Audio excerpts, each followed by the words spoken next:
In the emergency room of Boston Children's Hospital, a muddy German shepherd is staring at the red light in the operating room with its amber eyes, its hair still condensed with early winter frost flowers, and a blood-stained pink baby blanket in its mouth. It was an early morning before Thanksgiving 2024, and the thick fog on the Charles River floated lazily among Boston's old red brick buildings like shredded cotton wool. Rex, a former Boston police dog, wanders the streets of Back Bay as usual. Rex has been a wanderer in the neighborhood since his partner, Officer Jack Williams, died during an anti-narcotics operation, but the residents of the neighborhood know this special guardian. At 5 o'clock in the morning, before dawn, the continuous drizzle made Boston look exceptionally cold in November. The streetlights weave a hazy glow in the humid air, illuminating Rex's steady steps. The scar that crossed the left ear, looming in the dim light, was the metal it had once protected its owner. Even if it is reduced to a stray dog, it still maintains the vigilance and dignity of a police dog, and patrols its jurisdiction at this time every day. The maple leaves in the park have withered, and the bare branches are swaying in the cold wind. Rex passes by an old Victorian-style mansion where Dr. Sarah Wilson lives. Every Tuesday and Friday, the retired medic leaves some food for it on the porch. But it wasn't Tuesday or Friday, and Rex just habitually glanced at the dark brown oak door. At that moment, a barely audible sobbing broke the silence of the early morning. For ordinary people, this faint sound can easily be drowned out by the sound of rain. But the professionally trained Rex immediately pricked up his ears, and his old but still keen sense of hearing picked up the direction of the sound. It was a voice unlike anything it had ever heard before, not the murmur of a drunkard, not the whimper of a stray cat, but a sound that instinctively unnerved it. Rex turned around, cautiously following the sound as he approached a dimly lit alley. It moves at a very light pace, just as it did when it was on a mission. The fog slowly flowed in front of it, and the untouched corner of the morning light held an untold secret, and Rex knew it was about to face a discovery that could change the fate of many. Its canine instinct told it that this morning was destined to be extraordinary. Rex cautiously approached the source of the sound, where several rain-soaked cardboard boxes were piled up. In the innermost corner, a pink package squirmed slightly, making a slight sobbing sound. It cautiously arched its nose, opened the outermost cardboard box, and immediately a faint smell of milk came from the humid air, mixed with something that alerted it to the smell of blood. Inside the package was a baby, only about 6 months old, with blonde fluffy hair wet from the rain sticking to his pale forehead. Her lips were abnormally purple, and her small body was shivering in the cold wind. Rex immediately recognized it as a human cub who had seen young mothers pushing strollers past countless times in the park. But this baby was clearly different from those who were healthy and happy. Her breathing was rapid and weak, like a candle flame flickering in the wind. Suddenly, the baby's sobs stopped. Rex's heartbeat skipped a beat, and it instinctively pressed its ears close to the baby's chest. When it was trained as a police dog, the instructor taught it how to judge a human's vital signs. The faint sound of a heartbeat came through the thin blanket, but the rhythm was extremely irregular, sometimes fast and sometimes slow, like an old clock that was about to run out of power. At this moment, many images flashed through Rex's mind: the scene where Officer Jack taught him to rescue the wounded, the countless rescue missions they completed together, and the child who was never able to be saved. No, this time it can't be a failure. Rex made a quick decision. It carefully picks up the edge of the blanket that wraps the baby with its teeth, making sure it doesn't hurt the child. It's a familiar maneuver. That's how it walked through obstacles with a training doll in its grip during search and rescue training. But this time, it was a real, fragile life in the bosom. The streets of Boston were almost empty in the early morning, and a few cleaners and newsboys watched in amazement as the large German pastor rushed by. Rex's brain was racing, and it needed to find the nearest help. The police station? No, it's too far. Hospital? Further. Suddenly, it thought of Dr. Sarah Wilson's home, just 3 blocks away. The rain was getting heavier and heavier, and Rex's hair was completely soaked, but he didn't dare to slow down. It can feel the little life in its arms losing its temperature little by little. The occasional faint sobs of the baby were its only motivation, reminding it that the race against time for rescue was far from over. Turning the second corner, a speeding taxi nearly hit it. Rex nimbly sideways and dodged the wheels, but the action sent the baby a weaker whimper. Its heart tugged, and its steps involuntarily faster. Finally, the familiar Victorian building came into view. The brown facade was particularly heavy in the rain, and the light in the study on the second floor loomed through the mist. Rex knew that Sarah often woke up early in the morning to work. It had never expected this kind doctor to wake up as early as he usually did. Before he had time to think about it, Rex propped himself up on his hind legs, his front paws slapping against the door panel and making a sharp knock. At the same time, it barked its loudest of its own, and for the first time it had let out a loud cry in front of this house. At this moment, the sky is white, and a new day is about to begin. But for Rex, this early morning is destined to be a life-and-death rescue, and this is just the beginning. Sarah Wilson was sorting out a field medical report in her second-floor study when a sudden dog barking shattered the morning silence. At first she thought it was a normal stray dog, but the rapid, rhythmic knock on the door alerted her to the fact that it was Rex, who she recognized as a clever police dog who had never been so anxious to ask for help. "It's coming." Sarah hurried downstairs, and the moment she opened the door, her doctor's instinct immediately took over. Rex carefully clutched a wet pink package in his mouth, and the little face that loomed through the package had begun to turn blue. "Oh my God!" Sarah quickly picked up the baby, and her years of experience as a military doctor put her into an emergency state immediately. She expertly examined the baby's vital signs: hypothermia, weak breathing, and immediate warmth. As she spoke, she quickly wrapped herself in a towel and warmed the baby with her body heat. Rex paced anxiously to the side, knowing it wasn't over yet.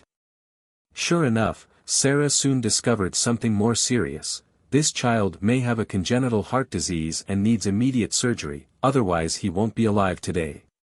She grabbed the phone to call an ambulance, but the response on the other end of the line made her face even more ugly. "What? 30 minutes at the earliest? No, it's too late." Sarah hung up, thinking quickly about what to do. Boston Children's Hospital is just 4 miles away, and with current traffic, driving may be the fastest option. But she looked at her watch, the morning rush was about to begin, and this fragile life might not last even 10 minutes. Just then, Rex suddenly rushed to her garage door, scratching anxiously with his paws. Sarah immediately understood what it meant. "You know the faster way?" Rex nodded firmly, having been on the streets of Boston for many years and knew every alley inside out. Sarah immediately decided, "Okay, believe you." She quickly picked up the baby and put on her coat. The rain is still falling, but it has become lighter. In the early morning light, a thin female doctor, with a baby in her arms, follows a German shepherd and begins this race against death. The route Rex chose was through several off-the-beaten-path alleys, over abandoned railroad tracks, and through the fence of a construction site. These are the shortcuts it finds when it forages for food on weekdays. Sarah followed, her medic training allowing her to maintain a steady pace, trying not to interfere with the breathing of the baby in her arms. Suddenly, the baby's breathing becomes weaker and begins to have intermittent pauses. Sarah's heart tugged, and she knew it was a sign of heart failure. "Hold on, baby," she whispered reassuringly, her steps picking up involuntarily.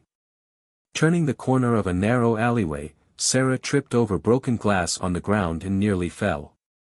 Rex immediately turned back and supported her with his body, his wise amber eyes shining with determination. Sarah stood still and patted it on the head. "Thank you, partner."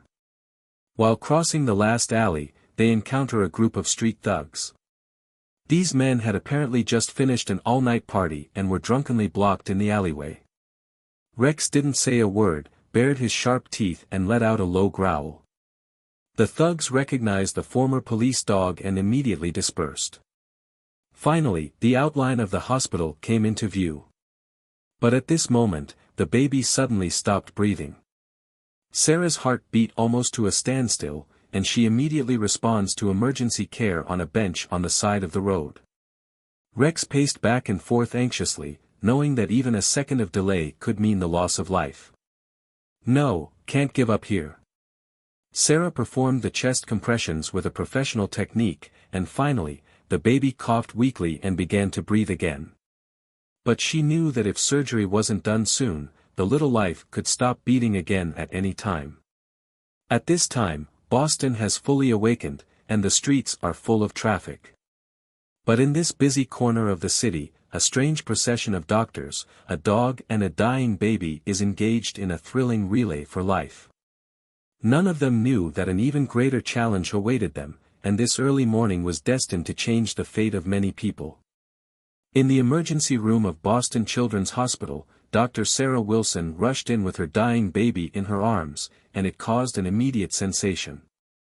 The nurse on duty recognized the military doctor, who had served in the field hospital for many years, and seeing her grim expression, she started the emergency treatment procedure without saying a word. Congenital heart disease, suspected aortic stenosis, hypothermia, has already had one respiratory arrest. Sarah gave a brief and forceful report of her condition, and the medical jargon flowed quickly from her mouth.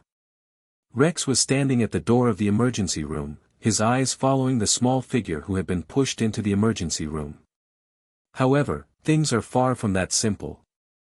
"I'm sorry, Dr. Wilson," Dr. Smith, the head of the emergency department, said with a frown, "and we can't rush the operation without a guardian's signature. This is the hospital's rule." "What?" Sarah's eyes widened in disbelief. This kid could die at any moment. "I understand your feelings," Smith said with helplessness in his tone, "but this is an abandoned baby, without any identification. If something goes wrong during the surgery, the hospital will take on the legal risks that it cannot bear. We need to wait for the police to confirm their identity, or to find a guardian who is willing to take responsibility." Sarah clenched her fists. She knew all too well about the cold rules and regulations. But at this moment, rules mean death. The baby's heartbeat on the monitor grew weaker and weaker, like a candle flickering in the wind. Just then, Rex suddenly disappeared from the emergency room door. It remembered something. Something seemed to flicker in the morning light on the pink blanket that held the baby. "It's going to go back down that alley, and maybe there's an answer there." Meanwhile, Sarah paced down the hospital corridor. As an experienced military doctor, she has seen too many scenes of life slipping through her fingers. But this time it was different. She looked at the fragile little life in the custody unit and remembered the Afghan girl she had lost on the battlefield. At that time, she was also so powerless, she could only watch an innocent life pass away. "Give me an hour," Sarah said abruptly to Smith, "and if a guardian is not found within an hour, I'm willing to take all legal responsibility. I can sign the guarantee immediately." Smith hesitated. "This is not in accordance with the procedure. The program." Sarah let out a rare foul language. "We are doctors, and it is our vocation to save lives. If we watch a life die because of a clause, are we still worthy to be called a healer?" There was silence in the emergency room, and all the medical staff were stunned by her words. Sarah Wilson's story in the field hospital is legendary. She once operated under fire and insisted on treating the wounded despite water and electricity cuts. Her words carry indisputable weight. At this moment of tension, the doors of the hospital were pushed open again. Rex rushed in, a muddy purse in his mouth. Sarah quickly took her purse, which contained a rain-soaked photo of a young couple and their newborn. A line was scrawled on the back: "If you find Lucy, please contact Tom Clark on the phone." But there is also an expired health insurance card in the wallet, which clearly prints the cardholder's information. "Contact this number now." Sarah gives the nurse her health insurance card. However, worse news came. The baby's heartbeat began to drop dramatically. "We don't have time, Dr. Hansen," the head of the cardiology department, rushed in, and if we delay for another 10 minutes, this child will be saved forever. At the last moment, Rex suddenly let out a low roar and ran wildly in the direction of the emergency hall. All eyes turned to the door, a soaked, panting young woman staggering in. "Lucy! My Lucy!" The woman shouted hysterically. Someone saw a German shepherd running in this direction with a pink blanket in his mouth. Before she could finish her sentence, she saw the familiar purse in Sarah's hand, and instantly collapsed to the ground. It turns out that Lucy's mother, Emily Clark, has been frantically searching the neighborhood. When she saw the demute described by passers-by, she chased after her with the last glimmer of hope. Rex didn't stop after delivering the wallet, but followed the path he had come, looking for the child's mother along the way. "Please sign." Sarah quickly handed the consent form to Emily. "Your daughter has a serious congenital heart condition and needs immediate surgery." Emily trembled as she signed her name, tears blurring her vision. Only then did she intermittently tell the truth of the matter. It turned out that Lucy was diagnosed with a heart attack at birth and needed an extremely expensive operation. She and her husband, Tom, lost their fortune and even sold their house, but they still couldn't afford to pay for the operation. Just last night, they brought Lucy to the hospital for one last attempt, only to be told that they couldn't operate if they couldn't afford it. In desperation, Tom went to the local gang to borrow loan sharks. But when they learned about their family, they tried to kidnap Lucy and threaten them. In the chaos, Emily is pushed to the ground and the stroller with Lucy slid down the alley. By the time she got up, her daughter was gone. "I'll figure out how to pay for the operation," Sarah said firmly, "and the most important thing now is to save Lucy." She turned to Dr. Smith and said, "Let's start the surgery, and I'll take all the responsibility with Mr. and Mrs. Clark." However, there was another commotion outside the operating room. Several men with unscrupulous faces broke into the hospital, led by the same usurer gang leader. They were tracking Emily to find here. "This operation can't be done," the gang leader sneered, "and the money Clark owes us hasn't been paid yet, and this kid is our collateral." Rex immediately stood in front of Emily and Sarah, letting out a menacing growl. Its police dog instinctively recognizes that these men are armed and that the situation is very dangerous. But now, it must protect the family, which has just regained hope. At this tense moment, the door to the operating room was pushed open. Dr. Hansen looked anxious. The patient has already started to develop heart failure, and the operation must be performed immediately, otherwise it will be too late. Sarah looked at the rapidly declining values on the monitor, and then at the gangsters who were eyeing her, and she knew she had to make a decision immediately. This moment is not only about the life of a baby, but also a contest between good and evil. And Rex, the loyal police dog, will also face its toughest choice. Just as the tension in the hospital hall was blowing, a siren sounded from far and near. Rex's ears pricked up, and it recognized the familiar voice. "Don't move." Officers from the Boston Police Department's crime squad rushed into the hospital loaded with live ammunition, led by Rex's original owner, Officer John Morrison. It turned out that after Rex returned his wallet, he made a special detour to the police station to find his former partner. The gang members panicked, but it was too late to escape. Officer Morrison has been eyeing this loan shark gang for a long time, and this time he finally caught evidence of their extortion. "Take it away."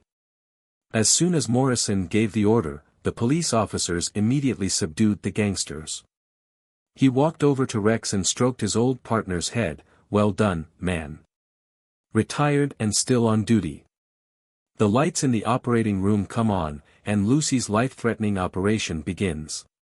Emily sat down in a chair in the hallway, tears streaming down. At this time, Sarah's cell phone rang, and she was the head of the Veterans Foundation. "Dr. Wilson, we have received your application."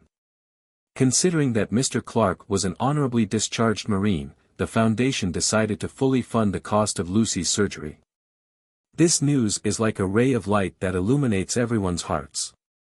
It turns out that Tom Clark is also a military veteran, but he has never reached out to anyone for anything. Sarah immediately contacted the foundation when she saw his profile. 6 hours later, the door to the operating room finally opened. Dr. Hansen took off his mask and smiled with relief. The operation was successful, and Lucy is out of danger. Emily cried with joy as Tom rushed to the hospital. The young parents hugged each other tightly, and their daughter finally got a new lease of life. Rex lay at Sarah's feet, watching the heartwarming scene. Sarah crouched down and gave it a big hug. "You're not a stray dog, you're a real hero." A month later, a special recognition ceremony was held in the small square in front of Boston Children's Hospital. Rex was awarded the title of Honorary Rescue Dog, and Sarah was named the Most Beautiful Doctor of the Year. Even more touching is that the Clarks decide to adopt Rex. Since then, this wise pastor is no longer wandering, it has a warm home, and can also guard the little angel Lucy it rescues every day. And this story has touched countless people, and it tells us that in this world, there are always bonds that transcend race and identity, and connect good hearts. Whether it's a conscientious doctor, a loyal and fearless police dog, or a stranger who watches and helps each other, they are all conveying love and hope in their own way. If this story touches you, don't forget to like and retweet it. Maybe your sharing will let more people see the warmth in life and inspire them to pass on more kindness. Feel free to share in the comments section which plot of the story you were moved by, or what heartwarming stories you have around you. Let's use love and courage to brighten each other's lives together.